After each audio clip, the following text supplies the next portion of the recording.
Amigos, buenas tardes, noches, días, donde sea que nos estén viendo. Estamos aquí en La Mole.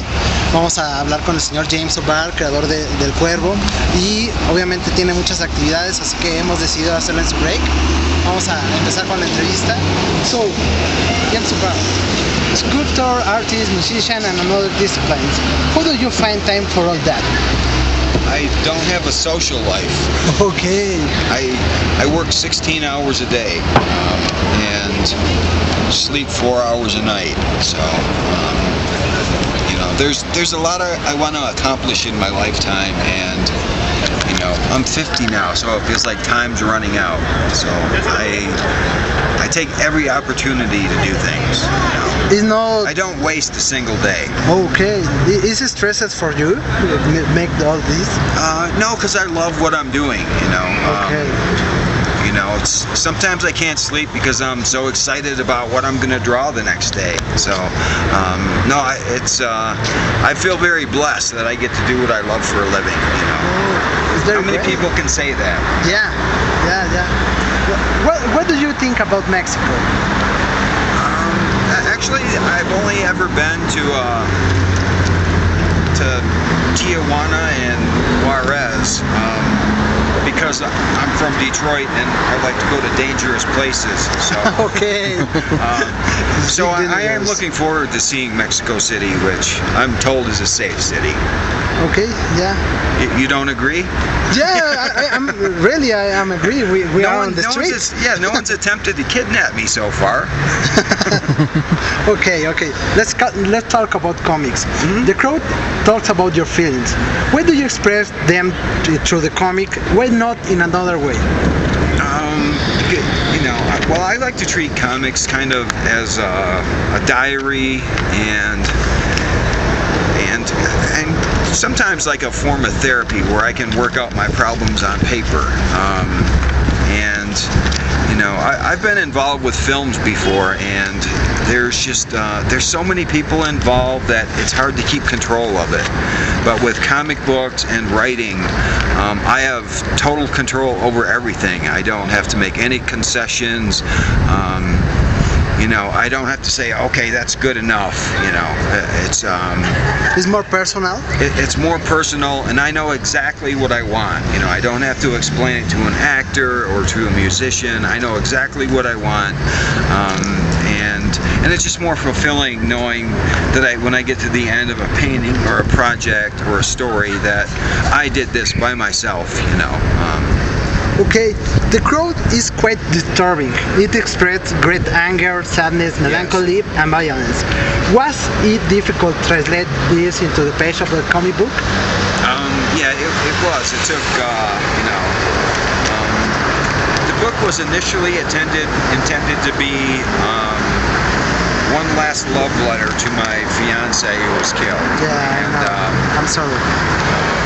It was 30 years ago, so I've gotten over it to some degree, to what you can, something like that. But I forget the question. What was it again?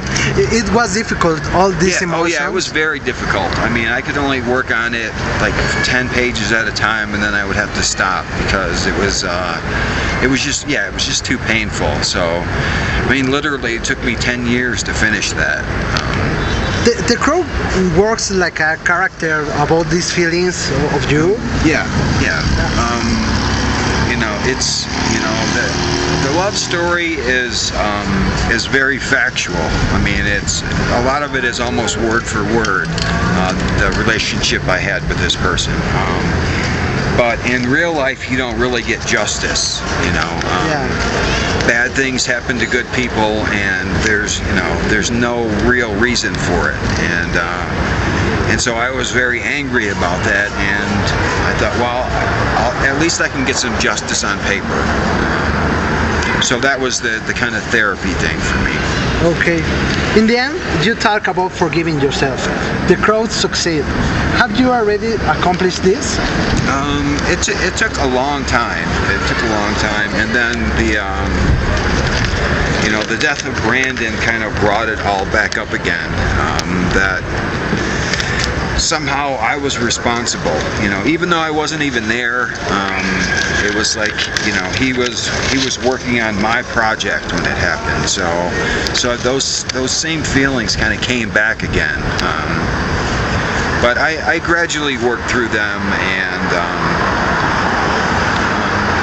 you kind of have to focus on the things you can change, and enjoy the moment you're in rather than dwelling on things that you cannot change. So, you know, now I feel fortunate to have had a relationship with this girl and to have been friends with Brandon.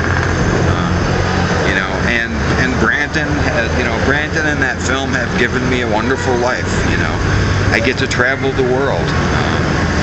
So yeah, I'm very thankful, and you know, as much as you can be at peace with losing two people that you love. You know, I have kind of come full circle with that. Okay, how do you feel about such a tragic incident becoming the key to your professional life? Well, initially when it started, when I did the book, I didn't think anyone would ever see it. You know, I really wasn't even thinking about publishing it. You know, because I thought, well, who would be interested in this? It's, you know, it's depressing, it's violent. It starts in the middle of the story and works its way backwards. So I wasn't even sure there was an audience for it, and then later on I felt like, you know, there were these special moments between me and the girl who was Shelley, that those moments were for me alone, you know, and I had to be very careful not to feel like I was exploiting those for entertainment purposes, you know. Yeah, I know. So, you know, but I think I managed to keep it, you know, very personal without exposing too much of our relationship. Okay, do you think that your work has in any way helped someone in a similar situation? Oh yeah, I hear that constantly. That, okay, you know, your book helped me through a really hard time in my life, and I mean, even though that was never my intention, you know, I was just trying to. I had the same answers questions everyone else has, and I was just trying to find the answers in my work, and so I'm very happy that, you know, it's comforting to know someone else out there knows exactly how you feel. You know, that you're not the only one in the world like that. So I'm very happy that it's found its audience, you know, that understands it, you know, that it's not about the violence, it's about the love story, you know, yeah, and about the loss. I have read this book, and it's very complicated for me. So because the narrative that you use in this, yeah, is not linear. No. So how do you imagine this? How do you think about that? Well, actually, I didn't really think about it. It was like I would get up one day, and if I was angry, I would draw an angry scene, you know, or if I was sad, I would draw a sad scene, and the book doesn't even explain what happened until 2/3 of the way through. But I thought, if the story's compelling enough, you don't really need to do that, you know. If people will keep reading to find out what happened. But yeah, that was a concern of mine, that I never explained anything until 200 pages into it. Okay, talk about the film. What do you can say about that? About the film? About the first film? Yeah. Yeah. Well, I was heavily involved in the first film. You know, I got to pick most of the actors and the director. So, you know, overall, I'm really happy with it. You know, it's a very small budget movie. It's a $10 million movie. You know, Avengers cost $176 million. You know,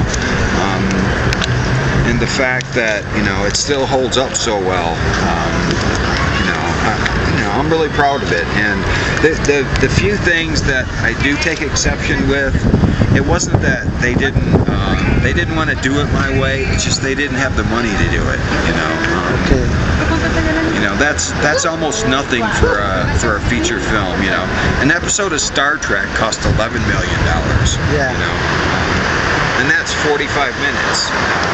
So, so overall, I'm really happy with it, and especially with Brandon. You know,